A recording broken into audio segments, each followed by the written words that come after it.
სოხუმის სახელმწიფო უნივერსიტეტში რექტორის პროფესორ ზურაბ ხონელიძის წიგნის მშვიდობის ქართული პარადიგმა განხილვა გაიმართა. ზურაბ ხონელიძემ ვრცლად ისაუბრა დიპლომატიაზე და კონფლიქტის მშვიდობიანი გზით მოგვარებაზე. ღონისძიებას აფხაზეთის უმაღლესი საბჭოს თავმჯდომარე ჯემალ გამახარია, უმაღლესი საბჭოს წევრები, სოხუმის სახელმწიფო უნივერსიტეტის პროფესორ-მასწავლებლები და მოწვეული სტუმრები ესწრებოდნენ.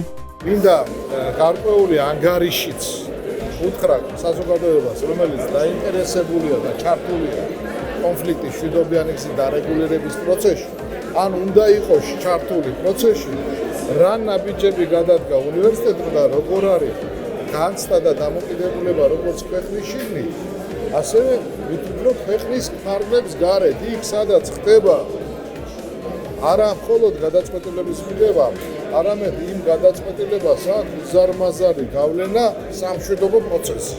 ამ უნივერსიტეტმა გარდა იმისა, რომ ეს არის ესეთი უნიკალური საგანმანათლებლო და სამეცნიერო ცენტრი, მან შეიძინა კიდევ ერთი მნიშვნელოვანი ფუნქცია, რომელსაც ქვია სამშვიდობო ფუნქცია.